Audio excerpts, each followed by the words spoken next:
जय मसीह की। एक बार फिर से मैं आप सभी का स्पिरिचुअल फेलोशिप चैनल में स्वागत करती हूँ और आशा करती हूँ कि आप सभी अच्छे होंगे। परमेश्वर आपके साथ रहा होगा। पिछले दिनों में बहुत सारी हो सकता है प्रॉब्लम आई हो, कष्ट आए हो, खुशियाँ आई हो, लेकिन मुझे विश्वास है कि वो जीवता परमेश्वर हमेशा हमारे साथ रहता है, हमें संभालता है। और मैं परमेश्वर का धन्यवाद देती हूँ कि बहुत लंबे समय के बाद मैं फिर से आपसे मिलने के लिए आ गई और मुझे विश्वास है कि परमेश्वर आज फिर से हम सबों को कुछ ना कुछ नया सिखाएगा, क्योंकि परमेश्वर का जो वचन है वो उसमें एक खासियत है कि जब भी वो खुलता है तो हमें कुछ नया सिखा करके जाता है। तो मैं परमेश्वर धन्यवाद देना चाहती हूँ इस बात के लिए। आइए, यदि आपके पास बाइबल है तो आप मेरे साथ बाइबल खोल लीजिए और हम निकालेंगे मरकुस रचित सुसमाचार उसका 4 अध्याय और उसके 35 से 41 पद तक पढ़ेंगे। The gospel according to Mark chapter 4 verses 35 to 41। यहाँ इस प्रकार से परमेश्वर का वचन कहता है, उस दिन जब सांझ हुई तो उसने चेलों से कहा, आओ हम पार चलें। और वे भीड़ को छोड़कर जैसा वह था वैसा ही उसे नाव पर साथ ले चले, और उसके साथ और भी नावें थी। तब बड़ी आंधी आई और लहरें नाव पर यहाँ तक लगी कि वह पानी से भरी जाती थी, पर वह आप पिछले भाग में गद्दी पर सो रहा था। तब उन्होंने उसे जगाकर उससे कहा, हे गुरु, क्या तुझे चिंता नहीं कि हम नष्ट हुए जाते हैं? तब उसने उठकर आंधी को डांटा और पानी से कहा, शांत रहे, थम जा। और आंधी थम गई और बड़ा चैन हो गया। और उनसे कहा, तुम क्यों डरते हो? क्या तुम्हें अब तक विश्वास नहीं? वे बहुत ही डर गए और आपस में बोले, यह कौन है कि आंधी और पानी भी उसकी आज्ञा मानते हैं। बड़ा ही सुंदर वचन है जो परमेश्वर के द्वारा लिखा हुआ वचन है। आइए, कितना ही हम इस पर थोड़ा मनन करेंगे। देखिए कितना ये वचन हमने कई बार पढ़ा होगा, बहुत बार इस वचन को पढ़ते हैं। एक साधारण सा वचन है और प्रभु हर बार अपने वचन से नई नई बातें करता है। आज भी वो हमसे कुछ बातें करना चाहता है। और आज हम जो इस विषय में देखते हैं तो इसमें इस प्रकार से कहूंगी कि आज हमारे जीवन में हो सकता है कई प्रकार के तूफान चल रहे हों, कई प्रकार की आंधियां हमारे जीवन में चल रही हों, कई प्रकार आंधी रूपी कष्ट हमारे जीवन में चल रहे हों। हमारा जो ये जीवन है ये एक नाव के जैसा है जो संसार रूपी समुद्र में घूम रहा है, डोल रहा है, चल रहा है।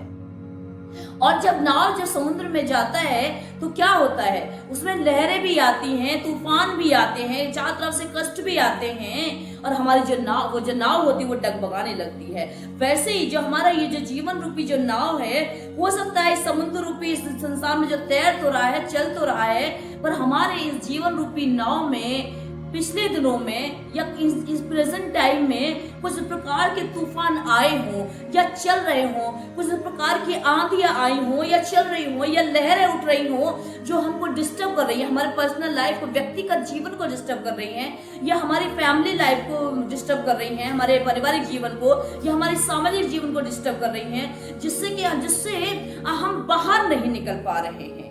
हम उन कष्टों में, उन आंधी, उन तूफानों में घिरते जा रहे हैं और हम डर रहे हैं। भय का आना जरूरी है, डर बहुत जरूरी है, क्योंकि ये स्वाभाविक है, ये आता ही है, होता है ये हर एक के जीवन में। लेकिन इसका मतलब ये नहीं कि हम डर पे काबू नहीं कर सकते हैं। हमें डर पे काबू करना है। अगर क्या करते हैं, किस प्रकार से करना है, वो भी मैंने पिछली वीडियोस में बताया है, वो भी आप देख सकते हैं। या आज हम देखेंगे कि यहाँ पर भी किस प्रकार से जो ये चेले हैं नाव पर हैं और यीशु मसीह भी नाव में है। देखिए, बड़े ध्यान देने वाली बात है।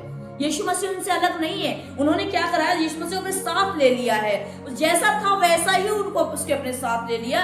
यीशु मसीह ने क्या किया, क्योंकि यीशु मसीह जाकर कहीं जाकर सो गए, नीचे जाके एक अकेले साइड के गद्दी के कोने में जाकर के वो सो जाते हैं ना। और क्यों? क्योंकि यीशु मसीह देखते कि अब भाई मैं पूरे दिन काम किया है, चलो मैं थोड़ा रेस्ट कर लेता हूँ। ये चेले इस चीज को अब देखेंगे भी, आगे मुझे उस पार लेकर के जाएंगे। लेकिन क्या हुआ, वहां पर बड़ी आंधी आई। उसमें क्या हुआ, उस समुद्र में आंधी आई, लहरें उठी और लहरें इतनी तगड़ी थी, इतनी तेज थी रफ्तार उसकी कि जो पानी था वो नाव में भरने लगा। और जब नाव में भरने लगा तो क्या हुआ, चेले घबराने लगे। पहली बात जो हम इस चैप्टर से सीखेंगे वो है कहते हैं कि आंधियां आना, या मैं इस प्रकार से कहूं, आंधियों का हमारे जीवन में आना। आंधी सबके जीवन में आती है, आंधी रूपी कष्ट हर एक के जीवन में आते हैं।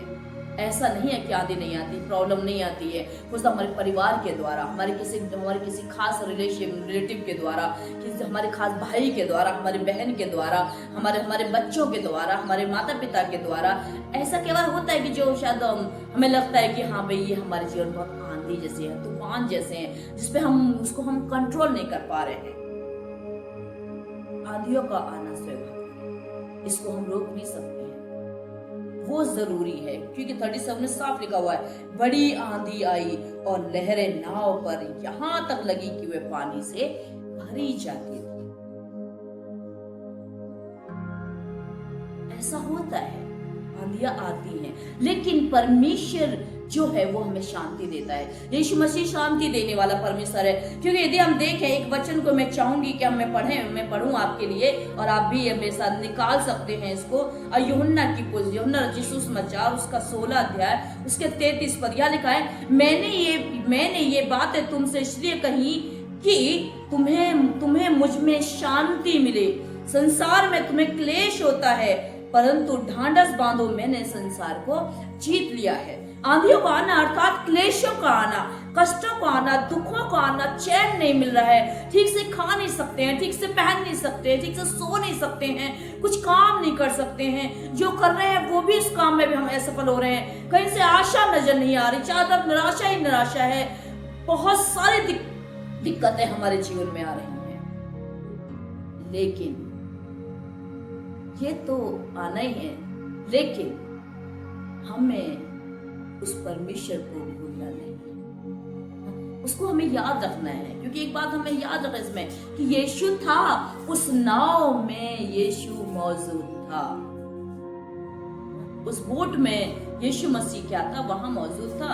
तो अर्थात हमें सबसे पहली बात हमें सीखने की जरूरत है कि आंधियों का आना है, हमें उसके लिए अपने आप को तैयार करना है, रेडी रखना है, हम उससे भाग नहीं चल सकते हैं। चेले जब नाव में सवार हैं और आंधी आ रही है तो वो भाग नहीं पा रहे थे, उन्हें पता था कि चारों तरफ पानी पानी है, हम इनसे भाग नहीं सकते हैं, डर मतलब उसको भय था, लेकिन भाग नहीं सकते। वैसे मेरे हमारे और आपके जीवन में आंधियों का आना स्वाभाविक है, उससे भागिएगा नहीं, उससे लड़िए, उसको हमें खत्म करने की हमें सामर्थ्य को मांगना है परमेश्वर से। और आगे हम देखेंगे कि किस प्रकार से उन चेलों ने भी उस परमेश्वर से मांगा, यीशु मसीह से हेल्प को मांगा।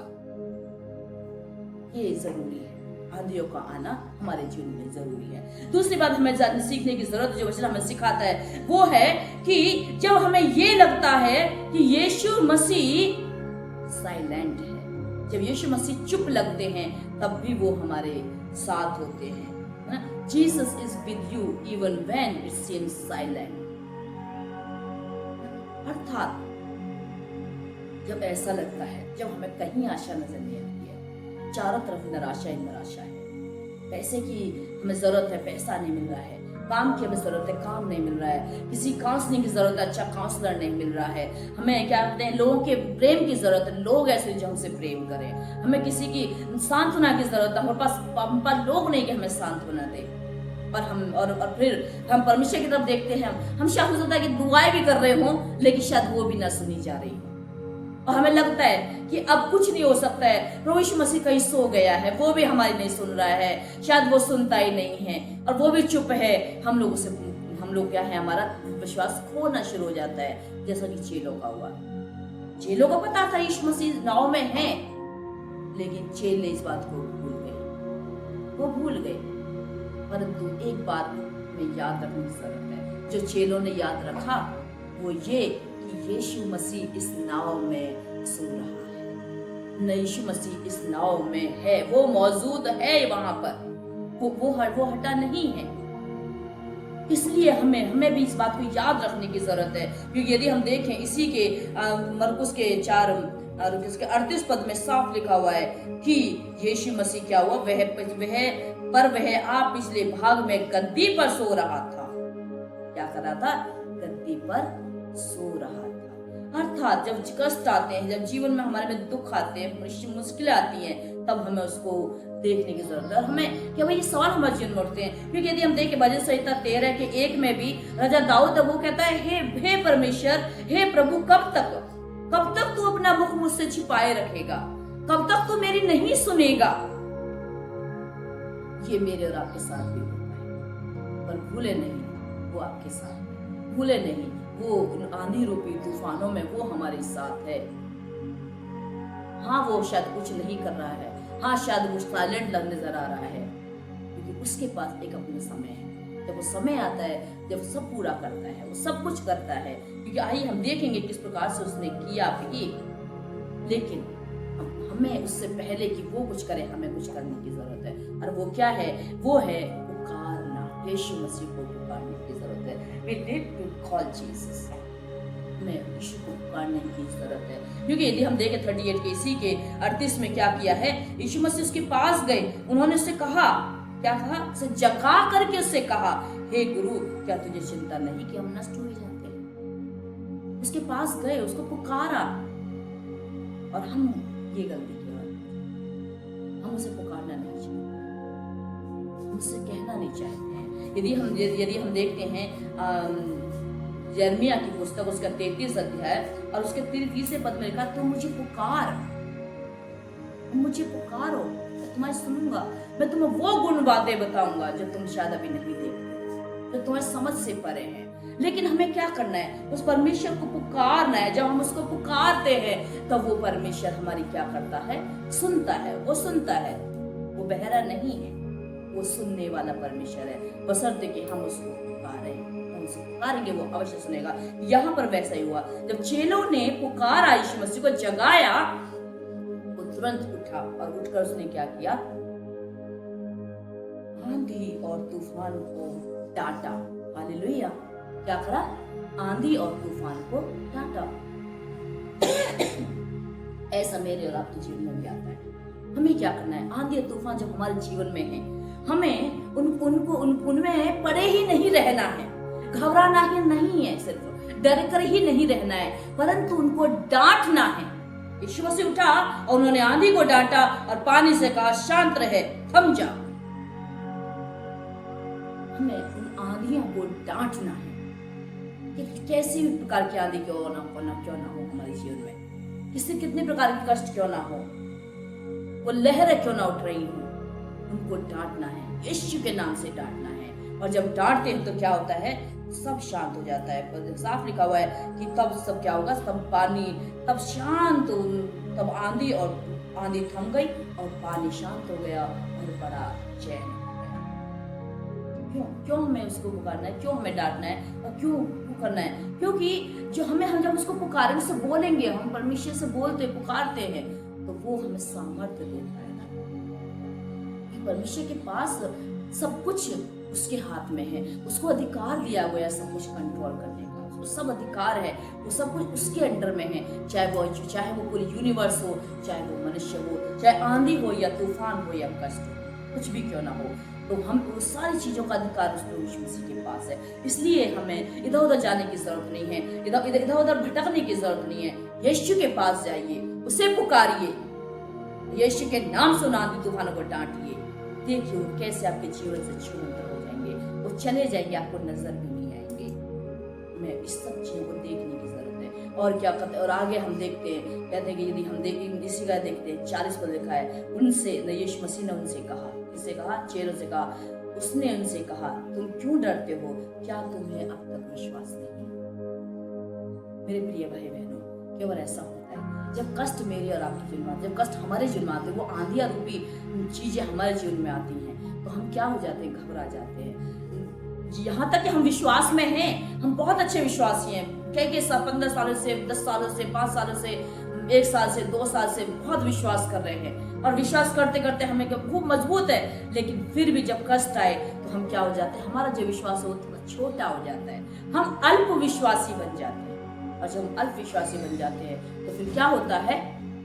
हमारा जो हम उस आंधी और तूफानों पर हम कब्जा नहीं कर पाते, उसमें से हम निकल नहीं पाते हैं, हम उसको देखकर घबराने लगते हैं। इसलिए घबराइए नहीं, विश्वास को मजबूत रखिए, विश्वास को मजबूत रखिए। और हमें क्या करना है, उस पर भरोसा रखना है और उसको हमें पुकारना है, उसको हमें बोलना है। क्योंकि यदि भजन संहिता उसका 56 भजन संहिता मैं पढ़ना चाहूंगी, हम निकाल ले भजन संहिता 56 में जो लिखा हुआ 56 में और उसके हम पढ़ेंगे 30 पद में, जिस समय मुझे डर लगेगा मैं तुझ पर भरोसा दाऊद इस बात को कह रहा है कि जिस समय मुझे डर लगेगा मैं क्या करूंगा, मेरा भरोसा तुझ पर रहेगा। वैसे ही यदि आपके जीवन में ऐसा कुछ हो रहा हो, यदि आपके जीवन में आपको लग रहा हो कि आपको डर लग रहा है, यदि आपके महसूस हो रहा है कि आपकी जो वो आंधी आ रही है, वो तूफान आए हुए हैं, हम चारों तरफ से घिरे हुए हैं, कोई आशा नजर नहीं आ रही है, यीशु मसीह भी चुपचाप लग रहा है, डांटिए उस तूफान को, डांटिए उस आंधी को, डांटिए उस यीशु को पुकारिए, उस पर भरोसा रखिए। उस कष्टों में वो हमारे साथ। उससे पहले हमें ये याद रखने की जरूरत है कि यीशु आपकी नाव, ये हमें अपने जीवन में देखने की भी जरूरत है। क्या हकीकत में यीशु मेरी नाव में है? क्या यीशु मेरी इस बोट में है, इस नाव रूपी जीवन रूपी नाव में है? कहीं ऐसा तो ना हो कि वो मेरे जीवन में आया तो था पर मैंने उसे कहीं ना कहीं साइड कर दिया, मैंने उसे कहीं ना कहीं हटा दिया है, वो चला गया है, कहीं सो रहा है, वो मेरी सुन नहीं रहा है। यदि ऐसा आपको लगता है कि मेरी नाव में तो है लेकिन सुन नहीं रहा है, यदि वो आपकी नाव में है, उन आंधी तूफानों को डांट के उसके नाम से वो सब शांत हो जाएंगे, वो सब जाते रहेंगे मेरे प्रिय भाई। क्योंकि हमें याद रखने की जरूरत है कि जब यीशु ने आकर के सब कुछ डांटा ना, वहाँ पर 41 में लिखा कि वे बहुत डर गए थे और आपस में बोले ये कौन है सर कि आंधी और पानी भी उसकी आज्ञा मानते हैं। उससे पहले लिखा है तुम क्यों डरते हो, क्या तुम्हें अब तक विश्वास नहीं? तुम्हें विश्वास रखने की जरूरत है, डरने की जरूरत नहीं, सब कुछ शांत है। हमें ये याद रखने की जरूरत है कि यदि यीशु हमारी नाव में है तो हम सुरक्षित हैं। When Jesus is in our boat, we are safe. चेले घबराए थे, डरे थे, आंधी तूफान आए थे, लेकिन उनको कोई नुकसान नहीं हुआ, वो गिरे नहीं, मरे नहीं, डूबी नहीं नाव, आंधी उनको उड़ा नहीं सकी, उनको उसकी नाव को डोले ले रही थी लेकिन उसको डुबो नहीं सकी, क्योंकि यीशु मसीह उनकी बोट में था।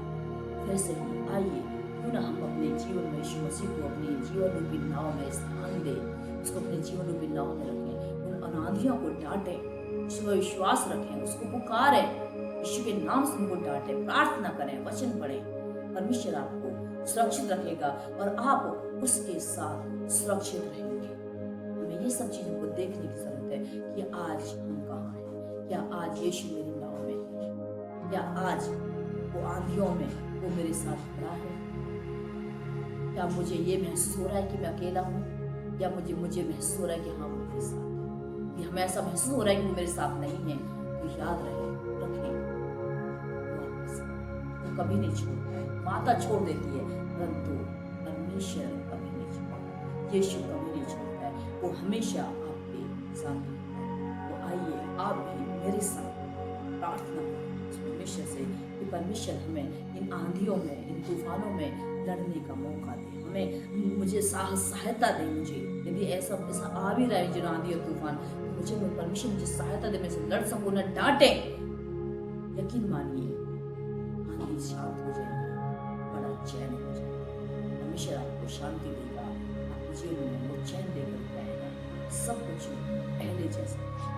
परमेश्वर इस वचन के द्वारा आप सभी को आशीष दे। आइए जीवते अनुग्रहकारी दयालु पिता परमेश्वर, धन्यवाद हो आपने हमें संभाला, धन्यवाद हो इस वचन के लिए जो आपने हमें दिया है राजा। हम प्रार्थना करते हैं प्रभु जी, प्रभु इस वचन के द्वारा प्रभु आप हमें संभालें परमेश्वर। और प्रभु जी जो हमारे भाई बहन इस वचन को सुन रहे हैं प्रभु जी, हो सकता है कि इनके जीवन में भी आंधी और तूफान हो, इस प्रकार की लहरें भी जो उठ रही हो प्रभु, जो इनके सहने से बाहर हो राजा, तो आप इनके जीवन के हर आंधी तूफान को प्रभु जी खत्म करे राजा, को शक्ति सामर्थ्य की उसको डांटे और उनके जीवन में बड़ा चैन हो जाए, तो शांति दे, संभाले और आंधी और तूफान रूपी प्रभु जी संकट से उनको बाहर निकाले राजा। यदि कोई बीमार है आपने छुए और चले, धन्यवाद हो पिता प्रार्थना सुनने के लिए यीशु के नाम से।